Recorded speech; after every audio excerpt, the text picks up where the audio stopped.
Bueno, muchas gracias a todas las personas que asistís aquí y creo que en la sala contigua, ahora voy viendo caras conocidas, muchas.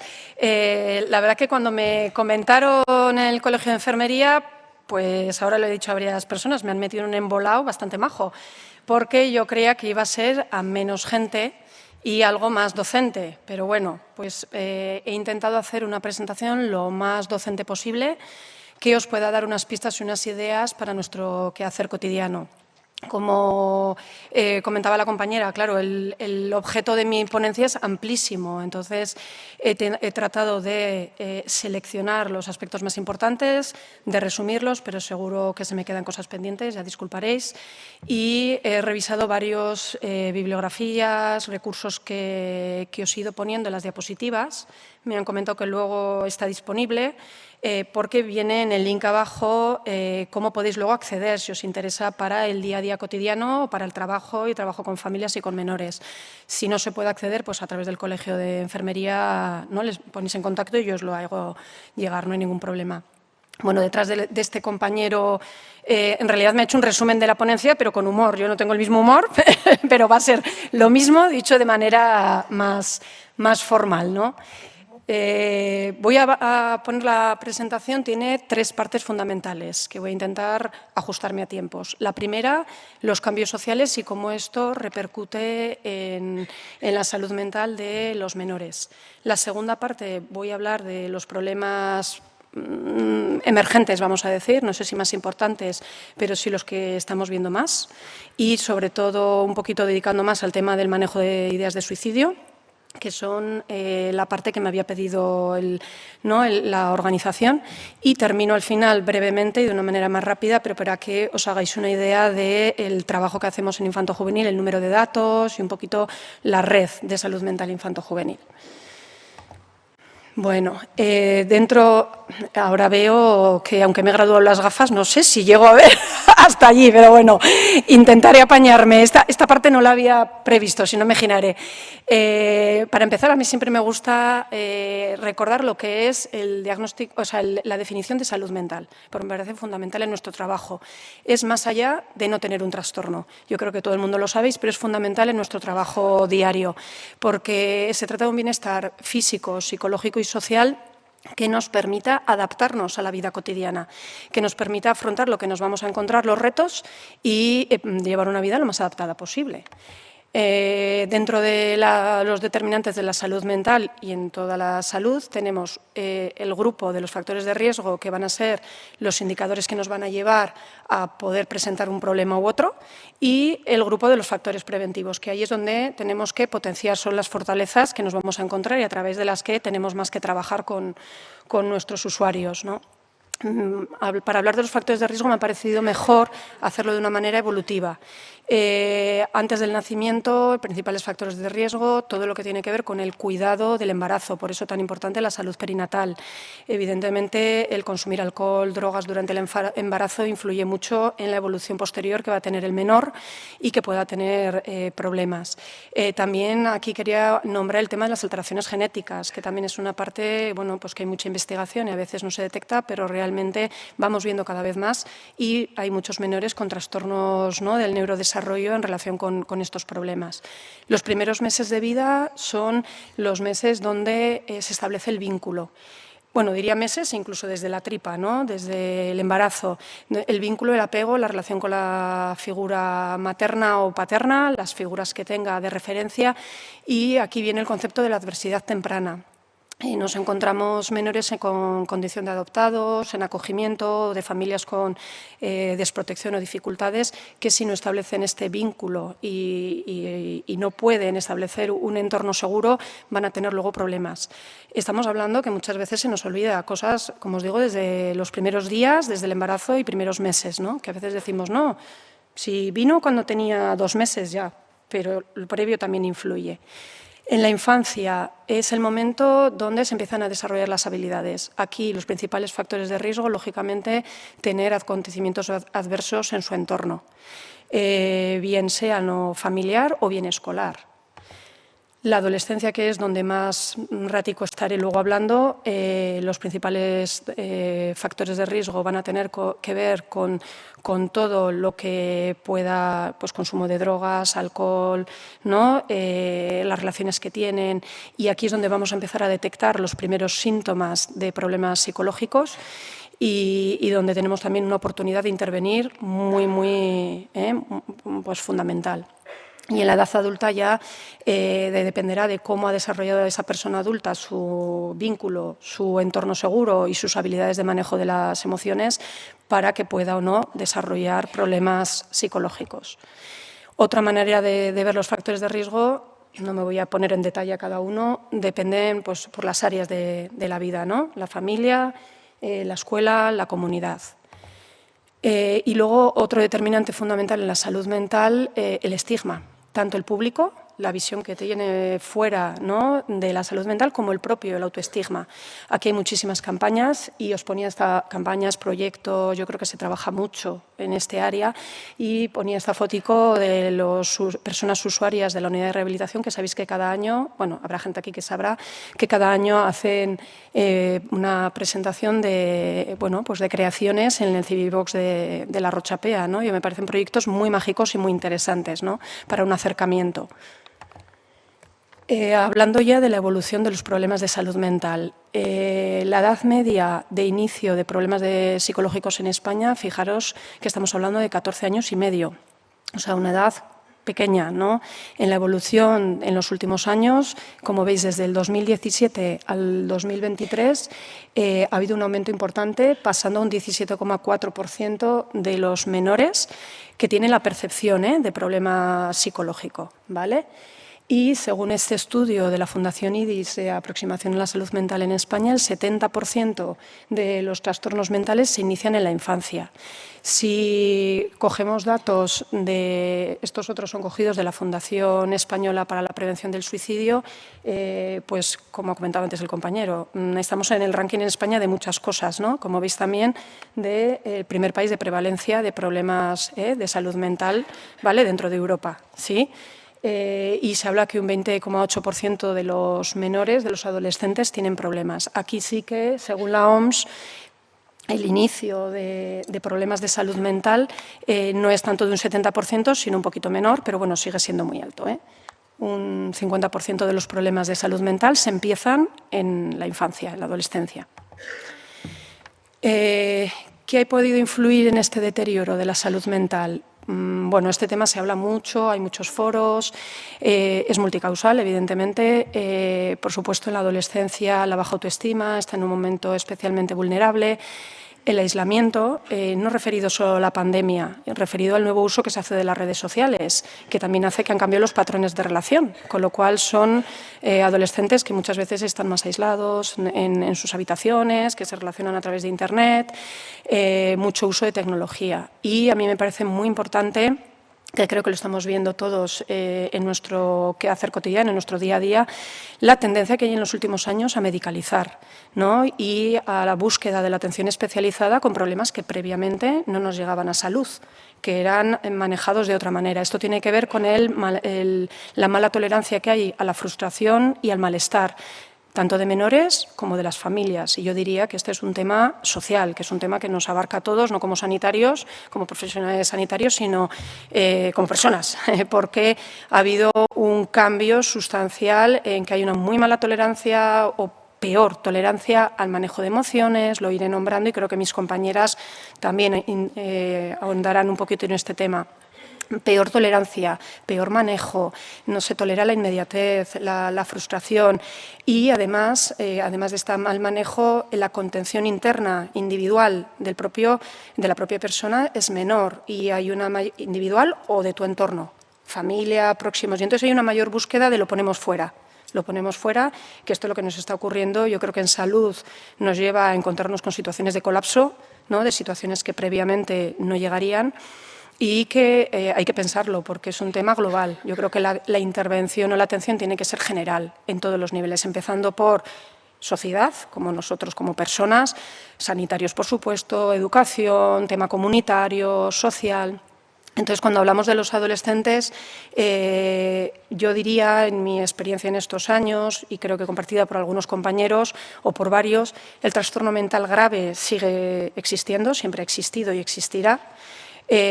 No ha habido un aumento, en principio, de esto, pero sí que ha habido, ante menores que toleran peor la frustración, ha habido un aumento de la demanda por esta baja tolerancia y porque las manifestaciones que tienen de esta expresión de no gestionar sus emociones han cambiado mucho, ¿no? Lo que anteriormente era otra cosa, ahora son autolesiones, es todo más, ¿no? Nos alarma, nos alerta, ¿no?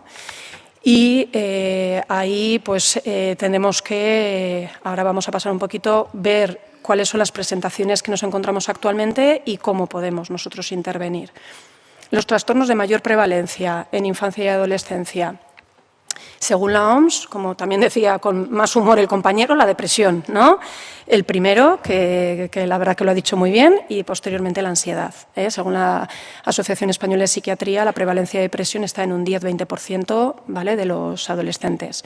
Trastornos del comportamiento, TDAH y trastorno de déficit de atención, y suicidio y autolesiones. Es la primera causa de muerte, ¿vale?, en esta edad, de 10 a 29 años, o sea, la tercera causa de muerte, perdona, y la primera de muerte no natural, ¿vale?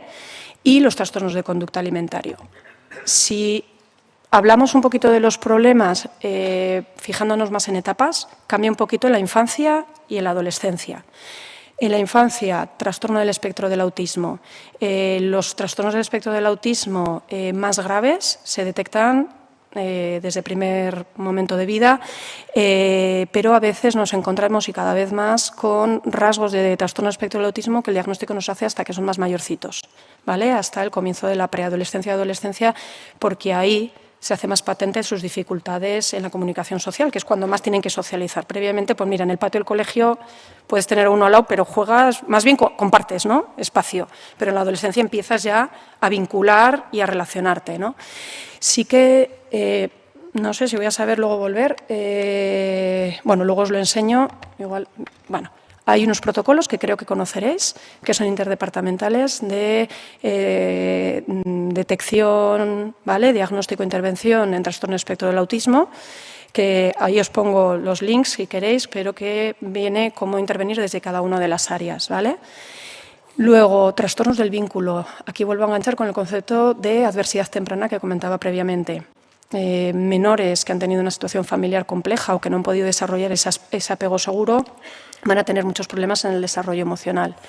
Trastornos de conducta y TDAH, normalmente el motivo de demanda viene de los coles, sobre todo si va unido a problemas de comportamiento. Niño más en chico, movido, impulsivo, hiperactivo, que te llaman pues ya primero de primaria, segundo de primaria, cuando tienen que ser capaces de estar en el pupitre y ya no pueden.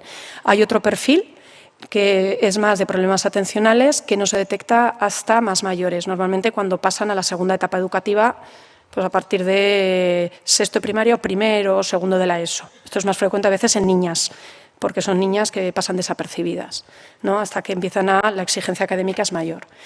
Y luego los trastornos emocionales en los niños, sobre todo somatizaciones, que lo veréis mucho en consulta, ¿no?, en el trabajo cotidiano, dolores de tripa, cabeza, pelo, ¿no?, que se les cae el pelo, alopecias, y luego ya las dificultades que tienen que ver con los problemas que decía antes que hay en el entorno. Y en la adolescencia, ¿cuáles son los problemas más frecuentes? Trastornos de conducta, autolesiones, vamos a hablar ahora un poquito, trastorno de conducta alimentaria, los trastornos afectivos también nombraré, pero muy frecuente en esta edad, pero muy difícil saber qué es normal y qué no es normal, porque claro, ya de por sí la adolescencia es una época de muchísima inestabilidad y ya detectar si lo que le pasa es por la adolescencia o hay algo más, complicado, pero aquí nos encontraremos mucho motivo de consulta. La patología dual, que es cuando el consumo de tóxicos lleva asociado trastornos de conducta o psicosis. Luego va a haber compañeras que hablan de problema de consumo sin sustancias, pero nosotros atendemos en salud mental cuando hay patología dual. Solo en los temas de consumos y de problemas de adicciones hay otros recursos que trabajan en estos aspectos. El TEA, que os comentaba antes, el espectro del autismo en más mayores, ¿vale?, cuando se detecta en más mayores, o en niños que se ha detectado de pequeño y que muchas veces la adolescencia les es más complicada y tiene una crisis conductual. Y luego ya hablamos de problemas bullying, agresiones y psicosis. Problemas emergentes, pues ya sabemos, han aparecido unos problemas en estos últimos años, conductas adictivas sin sustancias, trastorno del comportamiento de la adolescencia, problemas de violencia filioparental dentro de los domicilios, dentro de las familias y, como comentaba, el tema del inicio de la psicosis, ¿vale? Y primeros síntomas psicóticos. Recordar de nuevo, me parece bien centrar un poquito, ¿no? Que la adolescencia es una época de mucho cambio, con lo cual son más vulnerables, pero también no olvidemos que es una época de una segunda oportunidad. Es una época en la que neurobiológicamente están de nuevo construyendo un montón de sinapsis, conexiones, con lo cual es una oportunidad a mejorar cuestiones que previamente pues no han podido hacerse, ¿no? Aquí ya las compañeras, mi compañera posteriormente hablará más de qué podemos trabajar desde la promoción y temas a trabajar con los adolescentes, ¿vale? Entonces, nosotros, importancia, por supuesto, de todo lo que tenga que ver en la promoción y prevención. Esto no es un trabajo de cuando llega la crisis, nos asustamos y trabajamos y, bueno, nos toca, evidentemente, pues como sanitarios me refiero, pero tenemos que hacer un trabajo previo. Todo lo que hagamos, ¿no? Desde el comienzo va a dar fruto posteriormente. Y luego la detección precoz en el trastorno mental grave. La parte de autolesiones, aquí voy a centrarme un poquito más, ¿vale? Que es lo que me pedían. Tampoco, como estáis tantísima gente, pues no sé en qué área trabajáis lógicamente cada uno y habrá gente que les es más útil y gente menos útil. Bueno, lo pasaré un poquito por encima, pero sí dar las indicaciones que me parecen fundamentales. Cuando hablamos de un daño autoinfligido, puede haber que no haya intención de morir y son autolesiones o gestos autolíticos. Evidentemente, en algunas ocasiones llegan al suicidio consumado, pero no era lo que buscaban. Y luego hay otras de intención de morir, que pueden acabar en muerte o no muerte. Lo que nos vamos a encontrar más frecuentemente son las autolesiones, ¿vale? En esto sí que ha habido un incremento, pero no toda autolesión va relacionada con depresión ni con un trastorno emocional, con un trastorno psicopatológico, quiero decir. La autolesión es una corte, quemadura que se van a hacer buscando una manera de comunicar, una manera de sacar emociones que no saben gestionar de otra forma, ¿vale? Tipos de autolesión que hay. Nos vamos a encontrar con la grave, que esta es más en adultos, también en adolescentes se está viendo y hay, y impacta mucho cuando ocurre, que genera una gran destrucción o muerte, y normalmente aquí muchas veces estamos hablando, evidentemente, de trastorno mental grave, ¿vale? Luego, la estereotípica, que estos son estereotipias, morderse, pegarse, morder, ¿no? Que estamos encontrando, lo vamos a ver más en menores, bueno, y en adultos, en personas que no son capaces de manejar las emociones de otra forma y normalmente relacionado con discapacidad intelectual, síndromes genéticos, trastorno del espectro del autismo. Y la que más frecuentemente vemos en adolescentes es la superficial, que hay tres tipos: compulsiva, episódica y repetitiva. Compulsiva, más un hábito nervioso, morderse uñas, tocarse el pelo, clic, tricotilomanía, ¿vale? Que normalmente tiene que ver con ansiedad. La más frecuente, la episódica, las autolesiones, cortes, quemaduras, que en algunas ocasiones se acaba convirtiendo en algo repetitivo. ¿Por qué? Aunque nos parezca increíble, pero lo conocéis yo creo que todo el mundo, pues les da una identidad en la adolescencia. Y hay todo un movimiento alrededor de esto, ya desde hace unos años y cada vez más, de el que se corta, el que se autolesiona y además genera una sensación de adicción. Que te cuentan algunas chicas, ¿no? Es más frecuente en chicas, que no les hace daño, o sea, les genera una subidón de adrenalina en el momento que ven que sale la sangre o que se hace en el corte, ¿no? Y eso hace que lo repitan de manera continuada, ¿no? Muy frecuente en la adolescencia y normalmente va relacionado con otros problemas de conducta alimentaria, consumo de tóxicos, problemas sexuales. Como decía, lo más frecuente es cortes. Aquí quería nombrar la importancia de las redes sociales. Aquí ha cambiado mucho esta parte. O sea, cuando empiezan con problemas de autolesiones, niñas 11 años, 12, normalmente alguien les ha hablado. O sea, a una niña no se le ocurre, a un niño, cómo hacerlo. Y cuando indagas, alguna amiga o amigo lo han visto en internet, lo han visto... Sí, esto es muy importante para pequeñas pautas que podemos dar. Porque es que se hacen vídeos, se lo ponen en directo en TikTok, se enseñan cómo hacerlo... y les da, ¿no?, toda una identidad. ¿Qué hay detrás de esto? Como os comentaba, no desean morir, aunque a veces puedan llegar, evidentemente, a hacerlo, no la mayoría, pero el deseo no es morir, el deseo es gestionar una emoción muy intensa que no saben manejar de otra manera, ¿vale? Lo que pasa es que no tienen la capacidad de hacerlo verbalmente y lo hacen de otra forma. Volvemos a encontrarnos lo que os decía antes, no han aprendido a manejar frustración, a resolver conflictos, y nos vamos a encontrar, esto son, ¿no?, otra manera para ver las razones, nos vamos a encontrar, ¿esto tiene puntero? No, no tiene, ¿no? Bueno, nos vamos a encontrar con pues una expresión de la angustia, con emociones desbordantes que no saben hacer de otra forma, con conflictos que no saben cómo gestionar y entonces a través de la autolesión, evidentemente de manera inadecuada, lo manejan. A veces tienen la impresión de que se lo merecen, de que es un castigo a ellos mismos y todo esto que genera un movimiento del ambiente, del entorno. O sea, en realidad lo que nos están pidiendo es una ayuda, ¿vale? Nos están pidiendo una ayuda. No es tanto para llamar la atención, pero sí piden, ¿no?, el que hagamos algo. ¿Qué tenemos que hacer nosotros como clínicos? Pues intentar, lo primero, no quedarnos en el síntoma. Genera mucha alarma, pero no nos quedemos con llevarnos con la presión familiar, escolar. ¿Qué hacemos? Activamos protocolo de suicidio, todo el mundo se alborota. Llega lo sanitario y los de salud somos como la esponja que tenemos que absorber todo. ¿Y qué haces tú con todo eso? Pues aguantar, ¿no? Y buscar las maneras, ¿no? Que también esto va de autocuidado. Yo me centro en menores, pero nosotros ¿cómo aguantamos? Pues nos desahogamos y lo hablamos en equipo, ¿no? Lo comentas unas con otros, cada uno tiene que buscar la forma, pero no nos dejemos llevar por el síntoma. Hay que ver qué hay detrás y hay que buscar, por supuesto, maneras de contener la situación para que eso no se repita o por lo menos se reduzca, ¿vale? Y ahí manejar el contexto, pero muy importante, manejar nuestra contratransferencia. Nos puede generar, hay gente que dice, ay, pobrecito, qué pena. Hay gente que le genera una angustia terrible, hay gente que le genera rechazo, pero lo que no conozco es a nadie que no le genere nada. O sea, todo el mundo algo le remueve cuando alguien se autolesiona. Además, sabéis que se hacen a veces cosas muy, muy impresionantes, ¿eh? Como os decía, la conducta suicida es multicausal, hay factores en distintos ámbitos y los que yo quería recalcar son, nos vamos a encontrar con depresión, sintomatología depresiva, sensación de aislamiento, de poca red social, a veces percibida, puede tener mucha gente, pero ellos no se sienten, ¿vale? No se sienten acompañados. Las redes sociales, cuidado, ¿vale?, como factor de riesgo. Normalmente familias con muy pobre comunicación y no hay otra manera de expresar esas emociones y hay más riesgos si además nos encontramos con la adolescencia, impulsividad y pensamiento dicotómico, el todo, el nada, ¿no? Que luego lo veremos, la visión en túnel, o me mato o no tengo salida, ¿no?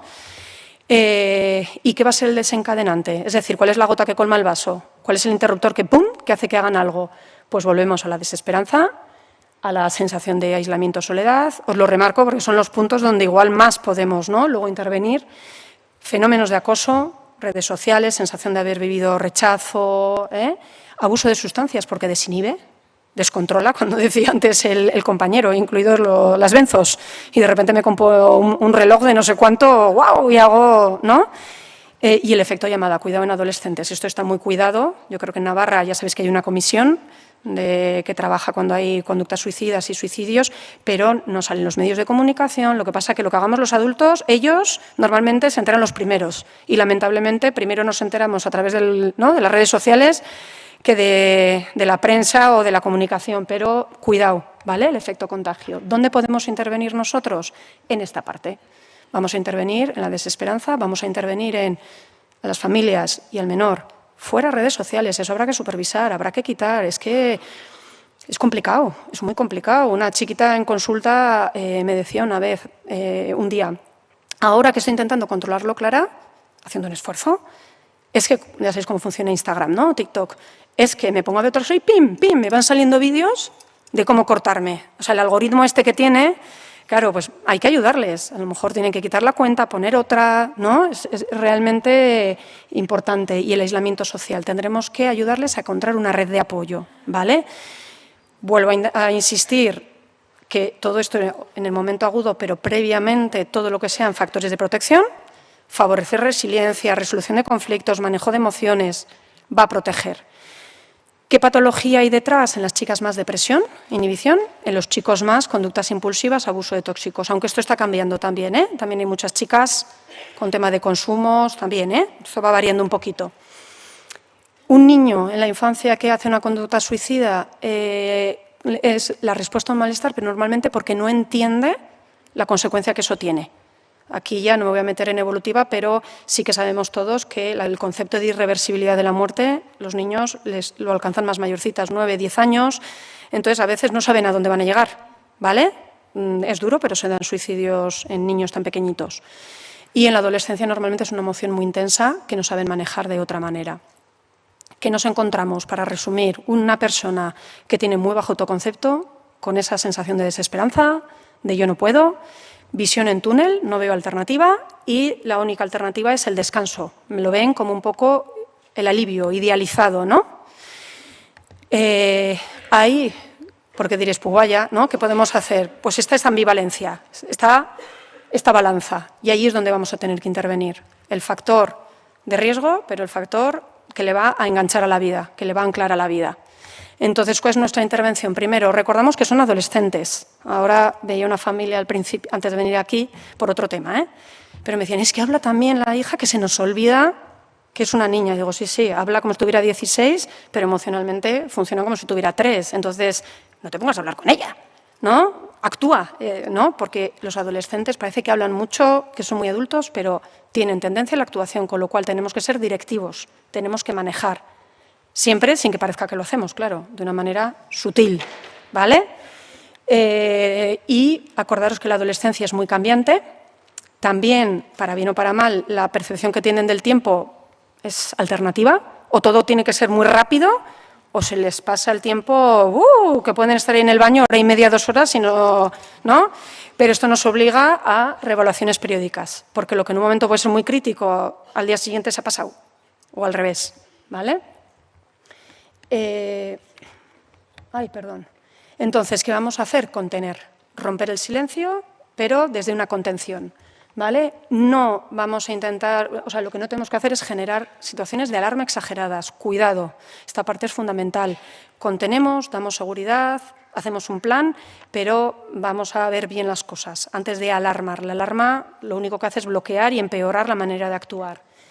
Escucha activa, se trata de validar lo que están sintiendo, no tenemos que creerles o no creerles, claro que tenemos que creerles, es que esa duda no cabe, ellos lo están sintiendo así. Lo que tendremos que hacer es cómo ayudarles para que expresen de otra manera y ayudar a potenciar en esa balanza las fortalezas, lo que le engancha a la vida. ¿Sí? ¿Qué no hacer? Son cosas un poquito básicas, pero importante. Evidentemente, el morbo por el morbo, ni no lo vas a hacer, yo ya estoy segura que tú no lo haces, venga, no sé cómo te sientes, me puedo poner en tu lugar, esto, ¡buah!, desenerva, ¿no? Esto, no, en ese momento, y bueno, y a nosotros mismos también. Si estás muy mal, hay que validar y hay que escuchar. ¿Qué sí tenemos que hacer? Escucha activa, no juzgar, ¿vale?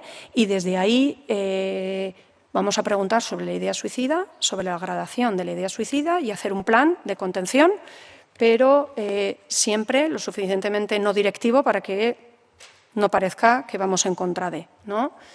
Preguntas abiertas, se puede preguntar, se debe preguntar, no pasa nada, eso no anima, siempre y cuando no le des ideas, evidentemente, ¿no? Pero, Entonces, nos vamos a centrar en el problema. Cuando os toque en la consulta, en las urgencias, donde sea, dejemos, no vamos a entrar en por qué ha llegado ahí, toda su historia, no, eso ya lo trabajarán en terapia. Nosotros lo que tenemos que trabajar en ese momento es ¿qué hago en este momento? Y en esa ambivalencia, en esa balanza, ¿cuáles son? ¿Cómo se siente? Le valido en las emociones y cuáles son las fortalezas donde puede enganchar y quiere vivir. Vamos a buscar alternativas y vamos a hacer un plan concreto a futuro. ¿Qué va a hacer esta tarde? ¿Qué va a hacer mañana? No a futuro de a qué te vas a dedicar. Entendedme, a cosas muy concretas. Mañana te veo en consulta, vamos a llamar a tus padres y involucrar a toda la red de apoyo, ¿vale? Derivar a salud mental, lógicamente, o contactar. Sabéis que existe este protocolo, que no, existe para que lo veáis. Y aquí os dejo varios recursos que, revisando para la ponencia, hay cosas muy interesantes, tanto del Hospital Universitario de Navarra, que han hecho compañeros, como el de aquí abajo de Vivir, que han sacado en Madrid, de la Asunta, y luego tenéis ahí indicaciones para dar a las familias y a los menores, también del Teléfono de la Esperanza, del 024, Fundación ANAR, bueno, recursos para poder ofrecer, ¿vale? Pasando a un poquito más rápidamente a otros problemas, la ansiedad. Como comentaba el compañero, la ansiedad es normal. Bueno, decía, quien no tenga, es que no tendrá la silla que está ahí. O sea, tenemos todos ansiedad. Quien no tiene ansiedad no está vivo, es así. O sea, las emociones van con nosotros y más vale que estamos vivos porque eso significa que tenemos emociones, o más vale que tenemos emociones porque eso significa que estamos vivos. Digo esto que parece una obviedad, pero es una cosa a trabajar desde pequeñitos, que si os interesa también os podemos pasar, era por no alargarme, en Infanto trabajamos muchos con cuentos, cómics, para normalizar las emociones, tienen su utilidad, ¿vale? Entonces, la ansiedad es normal y necesaria, pero ya hablamos de trastorno cuando es muy intensa, bloquea. ¿Qué nos vamos a encontrar en la ansiedad? Que cuando es muy intensa, en la conducta es evitación, no salen de casa, no van al colegio, absentismo escolar y vuelven a convertirse en niños mucho más pequeños. Se pegan a la mamá, se hacen pis, no quieren dormir solos. Es el trastorno más prevalente, ¿vale?, en la adolescencia. 3,6% de 10 a 14 años, 4,8% de 15 a 19. Ahí os dejo también otra página web interesante, no sé si conocéis, el Hospital Sant Jan de Déu de Barcelona, en la página Faros.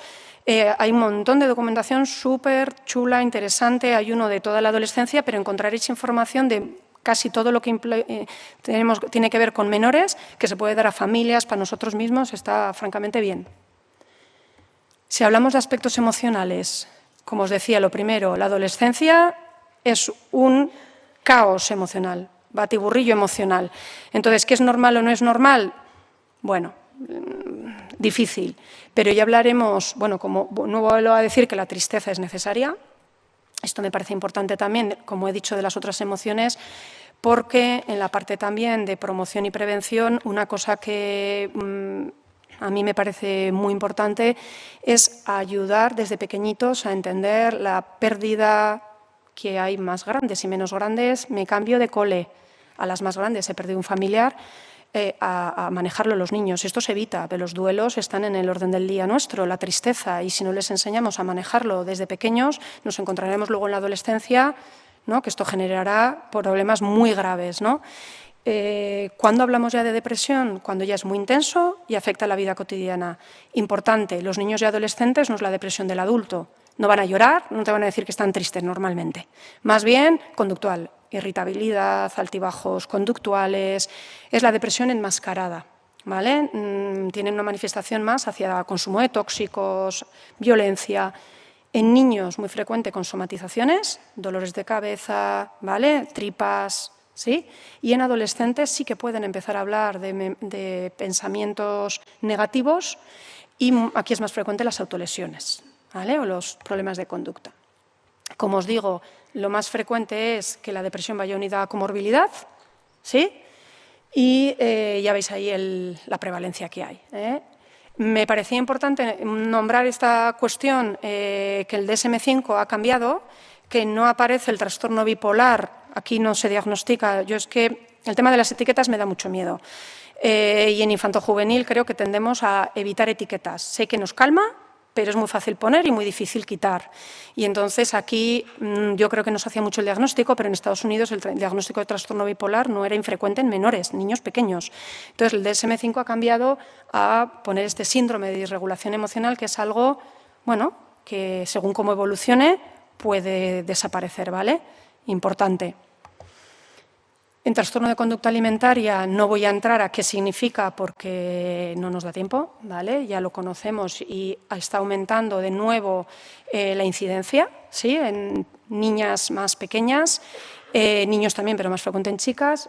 Aquí esta guía es muy antigua, pero sigue vigente. Ha habido alguna cosa que se ha modernizado, que es una guía colaborativa que hicimos con Atención Primaria y que habla no solo del TCA, habla de todos los problemas de salud mental, y da indicaciones para trabajar desde atención primaria y cuándo derivar o no a salud mental. Digo para que lo conozcáis, que está la tenéis colgada yo creo que en el programa de Historia Clínica o en Auzolán. Sí que quería en los determinantes de trastorno de conducta alimentaria hablar para reflexionar, ¿no? Y pensar que es que en los niños pequeños se ha adelantado mucho la adolescencia. Niño como adulto, las canciones que escuchan, la ropa que se ponen, lo que ven en YouTube.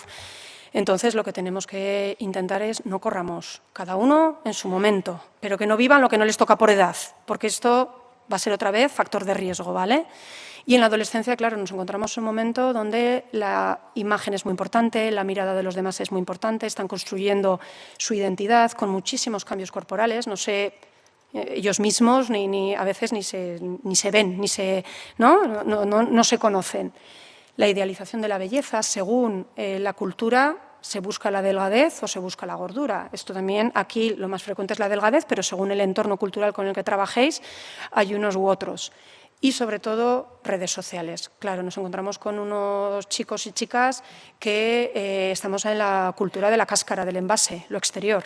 Ahí se pone más presente la mirada del de otro, ¿no? La importancia de qué me dirán, si me dan el like, si gusta, no gusta, si me ponen críticas y unas exigencias inalcanzables, que ya sabemos que eso es fachada, lo sabemos nosotros, pero ellos lo viven en el día a día, ¿no? Y les cuesta mucho. Os he puesto que revisé también este artículo porque me parecía muy importante, muy interesante, que pasaba por los distintos factores de riesgo y hablaba de esta relación entre las redes sociales y el desarrollo del TCA, ¿no? Cómo está influyendo en este momento y proponía seguir investigando en este sentido. Aquí la guía, recursos, aquí una documentación de la Federación de Asociaciones contra la Anorexia y la Bulimia. Pasamos al tema de consumos. Voy un poco rapidico porque ya no me queda mucho. Bueno, esta es la campaña que conocéis, que han pasado, ¿no? Desde el tema del alcohol, porque bueno, pues el Plan Nacional de Drogas sacó en el estudio Estudios del 2023 los indicadores y de los distintos consumos que hay en adolescentes, ¿vale? Está dirigido a 14-18 años, ¿eh? Es muy interesante si podéis mirarlo, aunque posiblemente habéis leído ya muchas cosas, porque lamentablemente aquí sí estamos también en el ranking Navarra de los que más consumo hay de alcohol y de cannabis, en adolescentes, y lo estaréis viendo mucho en prensa, ¿vale? Sale continuamente. Si vamos por las sustancias más frecuentes, ha habido una mejora en realidad del alcohol, del anterior al actual, de 13,1 años a 13,9, pero bueno, aún y todo ya veis que edad más joven. Y que en los últimos 30 días el 64,1% de menores habían bebido. La mayoría chicas, por cierto, aquí la mayoría chicas. Tabaco, también ha habido una mejora, pero la edad de inicio 14,3. Y el cannabis, también ha habido una mejora, pero la edad de inicio sigue siendo 14 años. Otras sustancias, comentaba también el humorista, ¿no? Las benzos, los hiposedantes, psicofármacos. En esto sí que ha habido un aumento, sean con receta o sean sin receta, porque hay mucho también sin receta, supongo que lo sabéis. Se vende mucho entre los adolescentes, aparte de otras pastillas, que es el Tutsi, el Superman, pero se venden el alprazolam, tranquimacin, ribotril, lírica, están a la orden del día. 7,4%, que se dice pronto, a mí me impresionó. Cigarrillos electrónicos, curioso, supongo que lo sabéis también, surgieron los vapeadores para evitar el consumo y se ha convertido de moda en adolescentes y ahora consumen más, pero vapeadores. Lo que iba a ser para promocionar la salud, un 48,5% de los adolescentes, ¿vale?, lo utilizan. Y bebidas energéticas, como veis también, un porcentaje también que ha aumentado, con alcohol y sin alcohol, ¿vale? Comentaros que el tercer plan de prevención de drogas y adicciones de Navarra está ahora en la fase de evaluación participada, que seguro que estáis colaborando gente, pero si no está la página de Gobierno Abierto, interesante. Digo porque yo creo que es responsabilidad de todos y todo lo que podamos colaborar. Otras conductas adictivas sin sustancias. Juego, la que más. Uso de móviles, internet, dispositivos electrónicos, compra, conductas sexuales y pornografía, ¿vale? Aquí os comento, y quería sacar este dato, que fijaros, seguimos en adolescentes, pero según el estudio Studez, el 20,7% de menores ha jugado online. Muchísimo. Apuestas, el póker, estas cosas. Y un 10,3% en presencial, ya sabéis, las maquinicas y las horas de juegos, que aunque se supone que no aceptan menores, pues ya conocéis que es fácil entrar. Y algunos están en bares. Uso de pantallas y redes sociales, consecuencias, las conocemos, pero muy importante. Puede parecer, a mí me encanta la tecnología, soy muy fan del Internet, aquí estoy con el móvil para ver el tiempo, ¿no? Que vaya bien en tiempo, pero hay que enseñarles a usar. ¿No? Claro, nosotros somos de una generación, aquí hay gente más joven que igual no, pero yo ya van pasando los años que mi padre fue de los primeros de móvil y lo llamamos el zapatófono, que era un bicharraco así enorme con el que iba en la mano, o íbamos a la biblioteca, había que pedir turno, os acordaréis, para poder entrar a Internet y era el módem que hacían hasta que se conectaba, ¿no? Hemos crecido en otra cosa, pero ellos han vivido esto, luego es muy importante, pero vamos a enseñar a utilizarlo, ¿no? Porque, claro, ¿qué genera esto? Sensación de inmediatez, baja tolerancia a la frustración, todo lo tienes inmediato, para bien o para mal, Una manera de relacionarnos diferentes, afecta la concentración, afecta la atención, ¿sí? Aislamiento social, exigencias inalcanzables, cosas que he ido comentando que están repercutiendo en la salud mental de nuestros menores. Propuestas, ya comentarán también las compañeras, reducir horas. Evidentemente, si le quitamos a nuestro hijo la tablet, hombre, le tendremos que dar una alternativa. Es difícil que un niño de 9 años elija espontáneamente. Hay niños que eligen leer, pero no es lo habitual. Tendrás que decir, vamos al parque, vamos a jugar, vamos a... ¿no? Y enseñarles al uso correcto. Aquí os dejo también unas páginas para poder dar a las familias, que muchas veces preguntan y dan información de cómo control parental, de que pueden trabajar, ¿vale?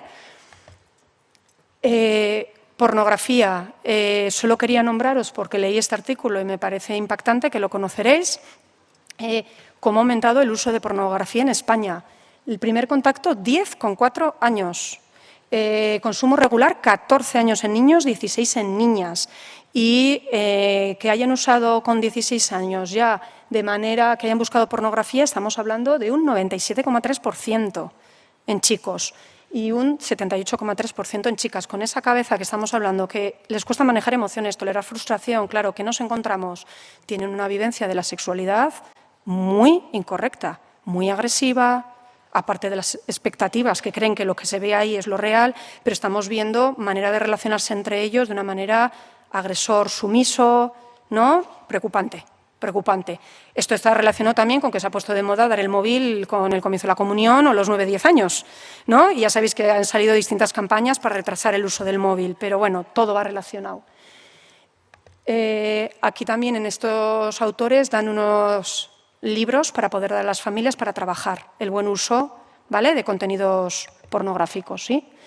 ¿Qué otros comportamientos vemos en consulta? Pues también la obsesión por el gym, que dicen ellos, ¿no?, por el skincare, que, bueno, se pueden pasar horas y horas, claro, que llega a ser una obsesión, casi una adicción en algunos casos. La importancia de la imagen se nos junta aquí. La influencer, youtuber fantástica les enseña cómo hacerlo y es un ritual. Dejan de hacer otras cosas, pues se pueden estar 1 hora y media, 2 horas, ¿no? Tenemos personas nosotras, no me dice Susana, sí, que para otras cosas no llegan al instituto, pero se levantan a las 5:30 de la mañana para sus cositas de la cara, ¿no? Luego de ahí no sale, luego no puede continuar. Claro, y luego algunos casos llegan a cirugía estética. Pero nos estamos encontrando con nuevas presentaciones, nuevas manifestaciones de problemas. ¿Cuál es la estrategia, el pilar fundamental? Las familias. Pues somos las familias, es que es lo que tiene que ser, ¿no? Cuidando a las familias, porque es durísimo. O sea, yo creo que no hay que juzgar cuando tienes un chico o una chica con problemas, dependiendo, pero la presión a la que está sometida la familia, la tensión de las 24 horas, es muy potente, pero además es con quien tenemos que trabajar. Trabajando todas estas cuestiones que he ido nombrando, apego, comunicación, manejo de emociones. Y también hay estrategias a trabajar con menores, que comentarán luego las compañeras, también dirigidas a lo mismo, a fomentar sobre todo la resiliencia y el afrontamiento de la vida cotidiana, ¿no?, de tener estrategias para resolver. Podríamos a esto dedicar tiempo y tiempo.